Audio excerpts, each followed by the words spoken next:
Zajímavé je, jak se vlastně ten buddhismus dostává k nám do České republiky. Buddhismus někdy v polovině 19. století se do Německa, v Německu začínají objevovat překlady buddhistických textů a objevují se první publikace. To přitahuje samozřejmě zájem některých Němců a buddhismus tam začíná být poměrně silně reflektován. Velmi důležitou postavou pro znalost buddhismu v českých zemích byl Vincenc Lesný. To byl zakladatel české indologie, který napsal knihu Buddhismus, která pojednává o buddhismu, o raném buddhismu. Taky přeložil z pádejštiny velmi známou buddhistickou sbírku aforismů, velmi důležitou, velmi pěknou, která se nazývá Dhammapada, stopa Dhámy, neboli stopa Buddhovy nauky.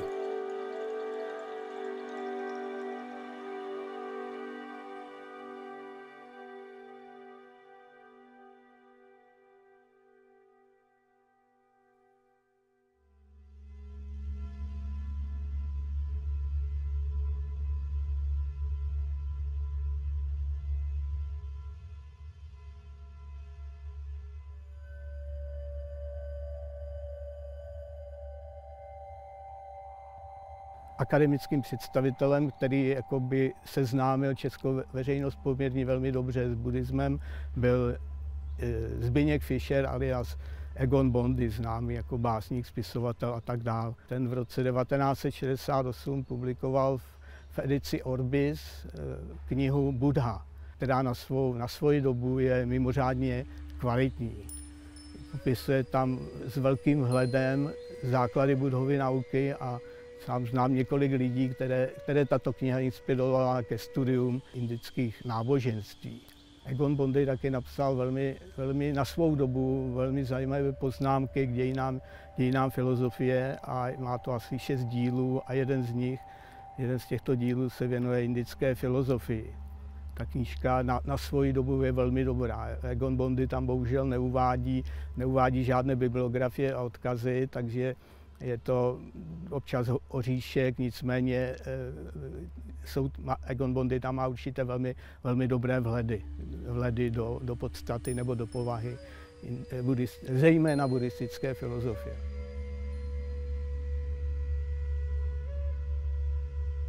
Zajímavou epizodou v historii českého buddhismu jsou samozřejmě buddhisté, že? Lidi, kteří nějak prováděli tu praxi a hlásili se k tomu. Mezi nejdůležitější postavy patřil Leopold Procházka, který o raném buddhismu napsal několik velmi zajímavých knih, na svoji dobu velmi zajímavých a velmi dobrých.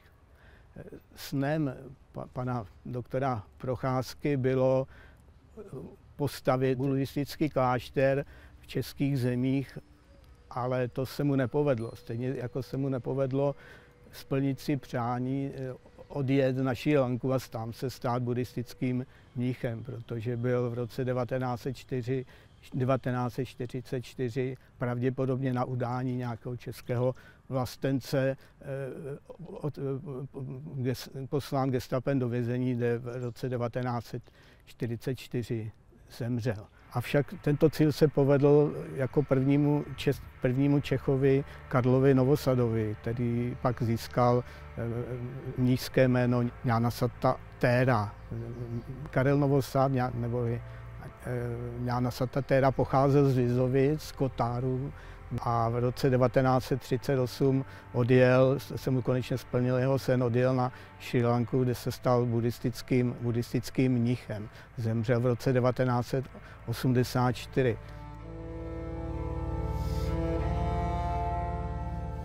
Velmi zajímavou vzpomínku na něho podávají cestovatelé Zigmund a Hanzelka, kteří ho navštívili při svých cestách na Šrí Lance.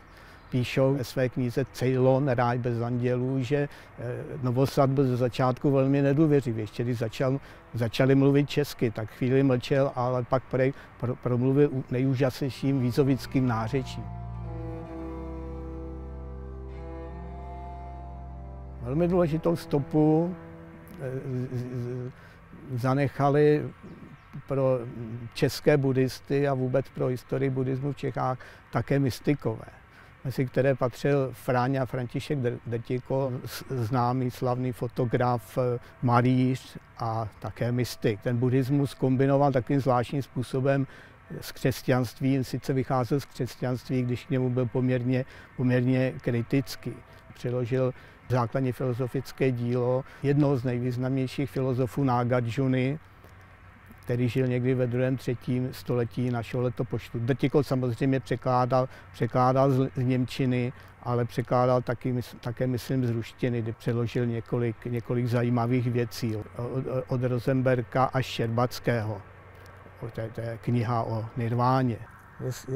Jestli je něco možná specifického na českém buddhismu, ale nejsem si úplně jistý, je to, že byl právě jaksi provázaný s tou mystikou, že s těmi mystiky, nebo mystiky v uvozovkách, že prostě dokázal se nějak jakoby dokázali to ti lidi nějak pojmout a přizpůsobit si do svých učení, do svých náuk a do nějaké svojí cesty. Samozřejmě, že existuje jako Madame Blavatská, existovaly takové jakési směry, ale ten český buddhismus byl možná v tomhletom jaksi česky specifický.